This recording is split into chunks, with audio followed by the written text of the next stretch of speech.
Bonjour. Aujourd'hui, j'ai envie de parler du donner et du recevoir.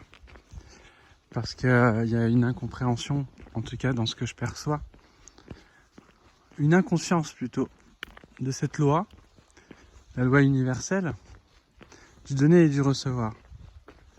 En fait, une loi universelle, c'est quoi? C'est une loi qui régit l'univers. Donc elle n'est pas dictée par des gouvernements, mais elle n'est pas dictée en fait. Elle est juste présente. Elle existe, elle fait partie des équilibres.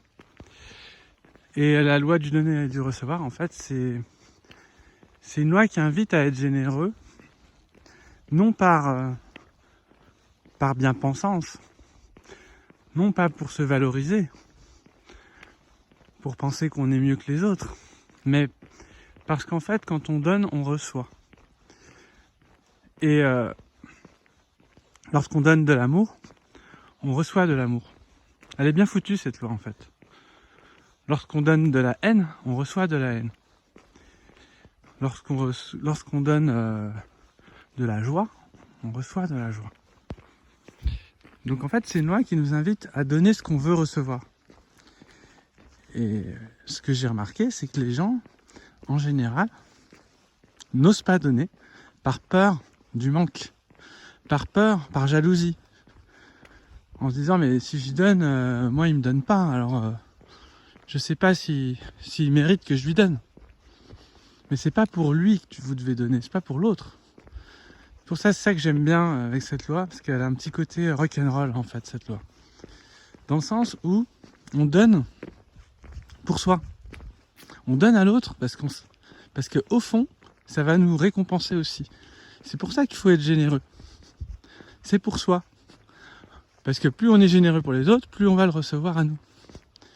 Et du coup, après il y a l'ego spirituel qui vient puis qui dit ouais mais moi je suis pas comme ça, je pense pas à moi. Et ben ça c'est de l'ego. Ça c'est ce que vous pensez. Alors, en gros c'est ce que vous pensez. Je dis pas que ceux qui écoutent pensent ça. Mais en général il y a quand même cette tendance à penser que c'est mal de vouloir quelque chose, de vouloir recevoir. Mais c'est pas mal, c'est normal de vouloir recevoir. C'est même indispensable. Donc on donne pas, parce qu'on nous a fait croire aussi avec Jésus là qu'il fallait se prendre des tartes et puis rien dire. Mais c'est pas ça qu'il expliquait. Ce qu'il expliquait c'est que quand tu donnes tu reçois et que t'as pas envie de réagir, faut pas rentrer dans le jeu de l'autre qui nous incite à baisser la tête. Mais par contre on baisse quand même la tête puisque on accompagne le mouvement. Mais on donne aussi pour soi. En fait, la réjouissance, c'est ce que je rappelle souvent cet exemple. Mère Teresa, si elle était généreuse, si elle donnait et que ça la rendait malheureuse, est-ce qu'elle donnerait encore? Je suis pas sûr. Je suis pas sûr qu'elle soit aussi folle que ça. Je pense que ce qui la réjouissait, c'est de sentir que l'amour, ça nous fait du bien. D'en donner, parce qu'on le reçoit aussi. Parce que c'est tellement agréable d'être généreux avec l'autre. C'est tellement bon. Donc c'est pour ça que c'est une loi en fait qui nous invite à donner. Et donner ce qu'on a envie. Et quand on souhaite pas donner, qu'est-ce qu'on reçoit? Quand on se dit non mais lui, je vais pas lui dire merci parce que il y a beaucoup d'ego des fois. Vous savez, quand on fait quelque chose, puis il y a des gens, ils n'ont pas envie de mettre en valeur, par exemple, de mettre en avant la personne, parce qu'ils se disent j'ai pas envie, quoi. Par égoïsme en plus, c'est ça le pire. Et ben en fait, ils vont recevoir cet égoïsme. Donc si on n'est pas généreux, en fait, on va recevoir ce manque de générosité. Donc du coup, on va être enfermé. C'est ça l'enfer. On va être enfermé à pas vouloir donner. Et ça, je me permets de le dire parce que c'est du non-dit, hein. Il y a beaucoup de gens qui font ça. Il y a beaucoup de gens qui veulent pas te valoriser quand tu as apporté de la valeur. Qui veulent pas te dire merci quand tu apportes de la valeur. Ça, je le sais, je le vis ça régulièrement. Tu sais ce que tu donnes. Et tu sais ce que l'autre veut te donner en retour. Et tu le sais aussi. Ta conscience, elle voit bien les choses. Donc la personne fait semblant de pas savoir, mais moi je sais. Je sais qu'elle veut pas donner, cette personne. C'est pour ça que des fois je réagis aussi. Parce que vous voulez pas donner. Mais vous n'avez pas compris un truc, c'est que chaque fois que vous voulez pas donner, vous êtes en train de pas donner à vous-même, de pas investir sur vous. Chaque fois qu'on donne aux autres, on reçoit 10 fois, c'est un investissement l'amour. Moi j'aime bien l'investissement, je peux vous dire que c'est un des meilleurs investissements que j'ai envie de faire. Tu rayonnes de l'amour, tu vas recevoir beaucoup. Et t'en reçois plus que ce que tu donnes. Parce qu'en fait c'est ça. C'est que plus on fait des dons, ça fructifie. Il y a des intérêts derrière. Et donc je vous invite à être généreux. Je vous invite vraiment à donner. Donc je sais qu'il y en a qui vont dire oui, mais si on donne les 8 mai, le 8 mai qui surgit, le 8 mai du mental qui veut pas accepter certaines choses et qui va trouver des excuses pour pas donner.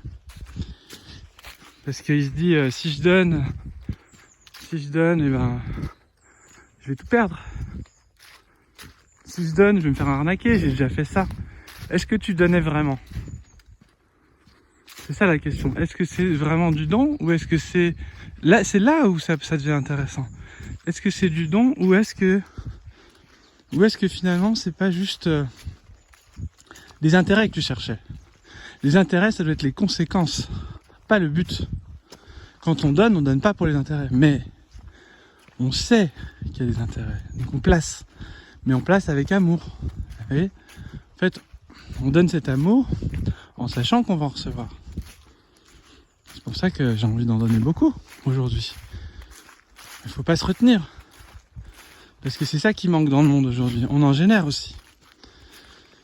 Donc, si on veut pas donner, ou si on a trop donné, c'est peut-être qu'on se donnait pas vraiment. Peut-être que on pensait donner. Mais que ce don, c'était peut-être plus un besoin de valorisation. Un besoin de reconnaissance. Est-ce que c'était vraiment du don d'amour? Ou est-ce que c'était une attente de l'amour?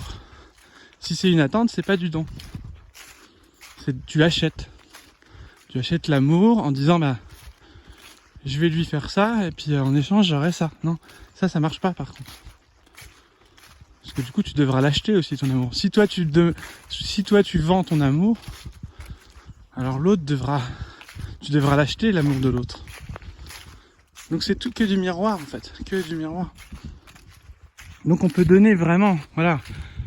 Je vous invite à donner, mais vraiment avec le cœur, avec l'envie de partager et envie d'être généreux quoi, le plaisir d'être généreux.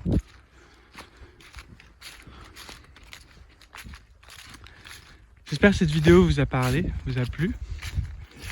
N'hésitez pas donc à commenter, à partager tout ce que vous avez je serais curieux à me dire. Je serais curieux d'entendre vos messages. Et puis, si ça vous dit, je pense que je vais je vais mettre en place des choses pour le mois de janvier. Parce que je commence à prendre plaisir à parler aussi. Et c'est ça que j'ai envie de proposer. À philosopher un peu à travers des phrases un peu comme ça, à travers des réflexions profondes qui changent clairement la vie. Sur les principes spirituels. Donc si ça vous dit, je mettrai un petit lien dans la description pour que je vous invite à passer une soirée ensemble et qu'on puisse exprimer les choses. Je vous embrasse et je vous aime les amis. À bientôt.